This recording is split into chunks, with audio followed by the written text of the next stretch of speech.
In the year 1837, Lancaster County, Pennsylvania, was a place of quiet farmland, stone homesteads, and simple living. But beneath the calm, something darker was growing. Between 1837 and 1841, four men, all tied to the same Irish immigrant family, met violent, mysterious ends. No highwaymen, no feuding neighbors, no chance accidents could explain what had happened.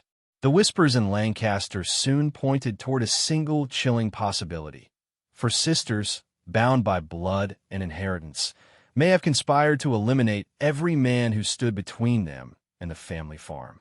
It would later be called one of the most macabre tales in Pennsylvania's history, the story of the Brennan sisters, Margaret, Catherine, Bridget, and Sarah, the women who came to be known as the Killers of Lancaster County. The Brennans had not always lived in shadows. Patrick Brennan, an Irish immigrant, had built a modest fortune on his farm and cattle lands. When he died, his daughters were left with both a legacy and a problem.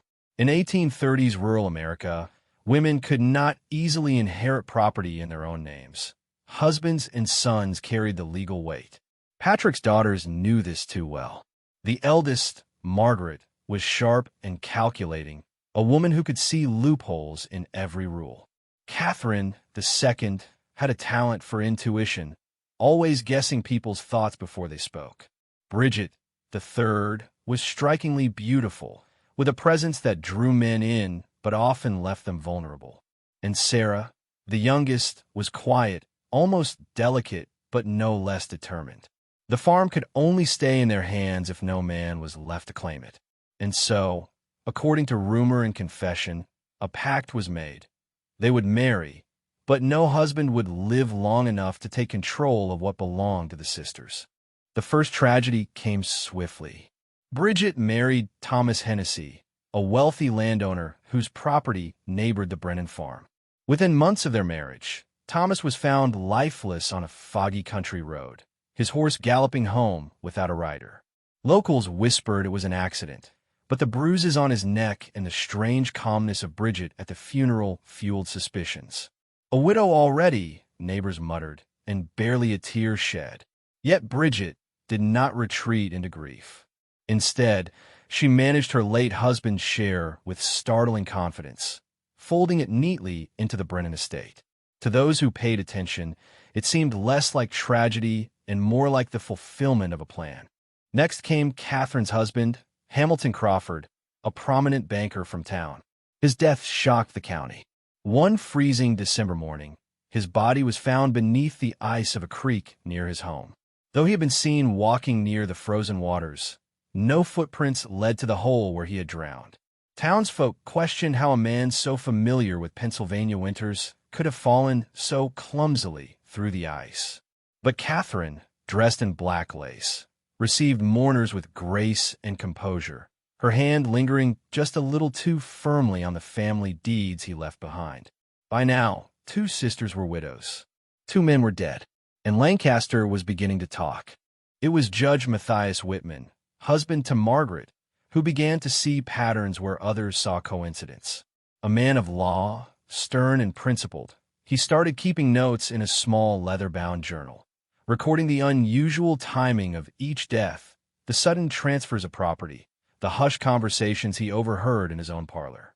Late at night, by candlelight, he would write, "These tragedies are not fate. They're design." Margaret, sensing his suspicion, watched him carefully, perhaps realizing that her own husband was circling closer to the truth. It was said that Whitman confided in only one other man, a colleague on the bench, before confronting Margaret directly. What happened next would cement the legend. Pressed by her husband's accusations, Margaret allegedly broke. In a confession whispered late into the night, she admitted that the sisters had devised their grim pact.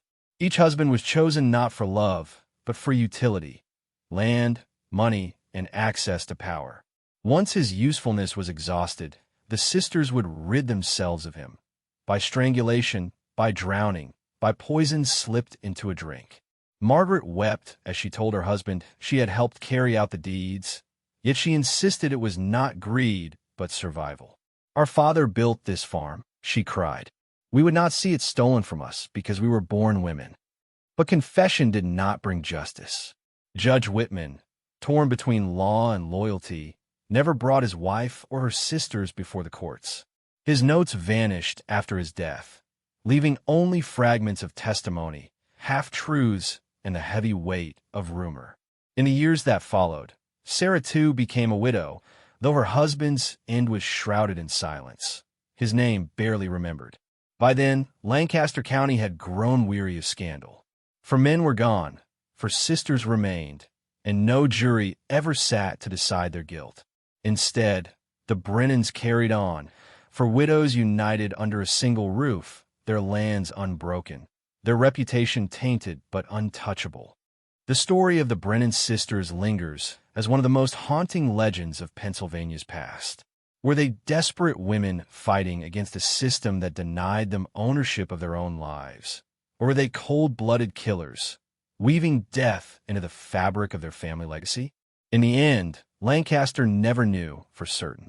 But the whispers never stopped, for sisters, for crimes, for graves dug for the men who loved them. And in the fields of Lancaster, the earth still remembers the weight of what they buried.